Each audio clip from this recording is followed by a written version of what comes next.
Do Evangelho de Jesus Cristo segundo Mateus. Glória a vós, Senhor. Então Jesus foi conduzido pelo Espírito ao deserto, a fim de ser tentado pelo diabo. Jejuou 40 dias e 40 noites, e depois sentiu fome. Então se aproximou dele o tentador e lhe disse: Se és filho de Deus, ordena que essas pedras se tornem pão. Jesus, porém, respondeu: Está escrito, o ser humano não vive só de pão, mas de toda palavra que sai da boca de Deus. Então o diabo levou Jesus à cidade santa, colocou-o no ponto mais alto do templo e lhe disse: Se és filho de Deus, atira-te para baixo, pois está escrito, ele dará ordens a seus anjos a teu respeito, e eles te levarão nas mãos, para que teu pé não tropece em nenhuma pedra. Jesus lhe respondeu: Também está escrito, não tente ao Senhor seu Deus.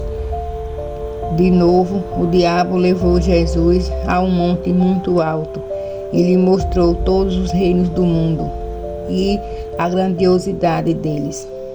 Disse-lhe: Tudo isso eu te darei, se de joelhos me adorares. Então Jesus lhe disse: Vá embora, Satanás, pois está escrito, adore o Senhor seu Deus, e somente a ele preste culto. Por fim, o diabo o deixou. E eis que os anjos se aproximaram e se puseram a servi-lo. Palavra da salvação. Glória a vós, Senhor. Hoje celebramos o primeiro domingo de Quaresma e este tempo litúrgico forte é um caminho espiritual que nos leva a participar do grande mistério da morte e da ressurreição de Cristo. Diz o Papa João Paulo II, que em cada ano a Quaresma nos propõe um tempo para intensificar a nossa oração e a penitência, e abrir o nosso coração à acolhida dócil da vontade divina. A Quaresma convida-nos a percorrer um itinerário espiritual que nos prepara para reviver o grande mistério da morte e ressurreição de Jesus Cristo. Primeiro, por meio da escuta constante da palavra de Deus, e a prática mais intensa da mortificação, graças à qual podemos ajudar com maior generosidade ao próximo necessitado. A Quaresma e o Evangelho de hoje nos ensinam que a vida é um caminho que nos deve levar ao céu, mas para poder merecê-lo, devemos ser provados pelas tentações. Jesus foi conduzido ao deserto pelo Espírito para ser posto à prova pelo diabo.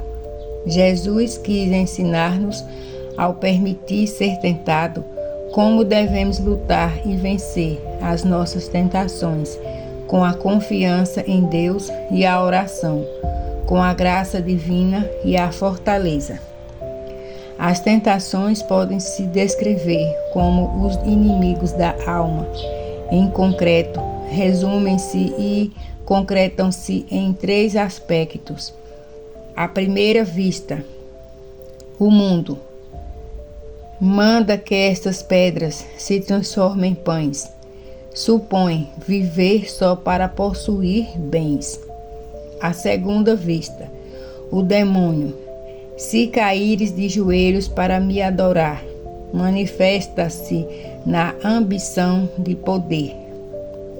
E finalmente, a carne: joga-te daqui abaixo, o que significa pôr a confiança no corpo. Tudo isso o expressa Santo Tomás de Aquino, dizendo que a causa das tentações são as causas das concupiscências, o deleite da carne, ao afã da glória, e a ambição de poder.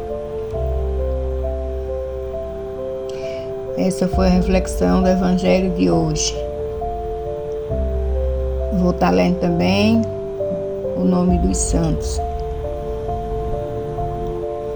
Santos do dia 22/2. São Pedro, Santa Margarida de Cortona, Santo Abílio, São Pápias e São Pascásio. São Pedro, comemoração da Catedral de São Pedro Apóstolo em Roma. São Pedro, antes de ser bispo de Roma, foi bispo na cidade de Antioquia, mas foi em Roma que ele desenvolveu seu apostolado, testemunho de fé, durante a perseguição do imperador Nero. Sobre o seu túmulo foi construída a Basílica de São Pedro, confirmando-se assim as palavras do Salvador quando disse: Tu és Pedro, e sobre essa pedra edificarei minha igreja. A festa de hoje recorda a investidura de São Pedro como cabeça da igreja, investidura feita pelo próprio Cristo Jesus. A história de Santa Margarida de Cortona. 1247 a 1297. Foi uma mística e penitente italiana, conhecida como a Madalena da Ordem Franciscana, por sua conversão radical. Após viver 9 anos como amante de um nobre, converteu-se após a morte dele, tornando-se membro da Ordem Terceira Franciscana, dedicando sua vida a jejuns extremos, oração e caridade intensa com os pobres em Cortona. Infância e vida de pecado. Nascida em Laviano, Itália, Margarida ficou órfã de mãe aos 7 anos, com uma madrasta severa e falta de orientação familiar. Cresceu rebelde e seduzida pelos prazeres. Aos 17 anos fugiu com um nobre de Montepulciano, Arsênio, com quem viveu por 9 anos sem se casar e teve um filho. Conversão radical. A virada de vida ocorreu quando Arsênio foi assassinado em uma emboscada. Segundo a tradição, ela encontrou o corpo do amante em decomposição, o que lhe trouxe um profundo choque e arrependimento de sua vida de luxúria. Sozinha e desprezada, ela retornou à sua terra natal, mas foi rejeitada, decidindo então ir para Cortona. Vida como franciscana e mística. Ao chegar em Cortona, foi acolhida pelos frades franciscanos.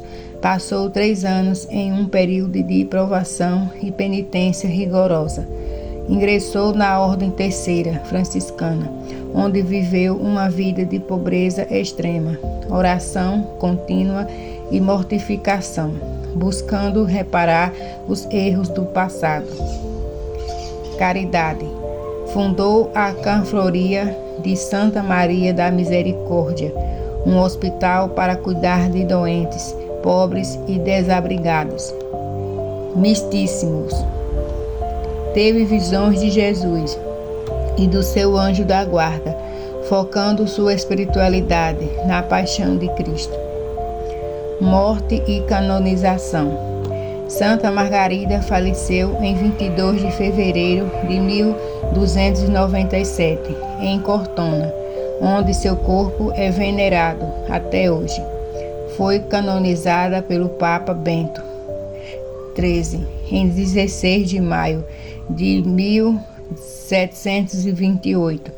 É considerada padroeira das pessoas em processo de conversão, órfãos e mães solteiras.